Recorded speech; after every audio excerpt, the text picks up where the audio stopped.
Good afternoon. This is the final response for Chapter 7, which includes the elements 23 to 32.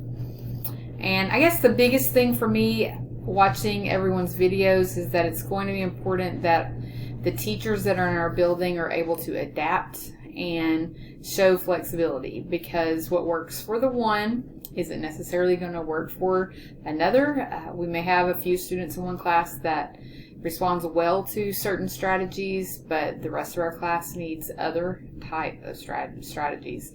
So we need teachers that reflect in our building. And we need teachers that are constantly growing and getting to know their students, and they are wanting to learn new strategies, because the strategies that they know and use continually may become ineffective with the students that they have in their classroom. So the reflection piece and continual growth is going to be very important. As a building leader, it's going to be important also that we continually help our teachers grow and develop. We need to know the students that are in our building. We need to know the cultures that are walking through the door. And we also need to be familiar with new strategies that are out there and what's effective and what's ineffective with the types of students that are walking through our doors. Finding models in our building, in other words, teachers who can model strategies and talk about why they're having the successes that they're having when we're in collaborative groups. I've been sitting in a lot of PLCs, and then of course we're leading PLCs, and just being a part of those collaborative groups and hearing teachers say, what I'm doing is not working. It worked fine last year. Those conversations brought me back to these chapters that we were reading from Marzano. And so it's good because teachers don't feel like they're isolated and alone, which it's very important.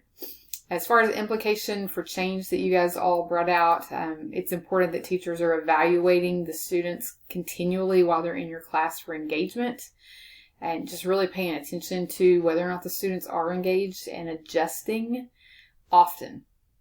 That way you know that students are growing and are going to be able to achieve. Then that reflection time after each class to identify which students didn't engage and what we need to do tomorrow to bring them in. Making sure that we don't overuse a strategy. You know, we talked about Kahoot, and I remember when Kahoots first came out and how my students loved Kahoot, but I overused it. By the end of the year, it was just, oh, wow, we have to do this again. And so it's just important that we learn from, what we do in a classroom and evaluate, not overuse things, because, that is what makes things become stagnant and boring. So in order to keep things moving where kids are enjoying things, we need to use a variety of strategies and finding out which ones are good for students.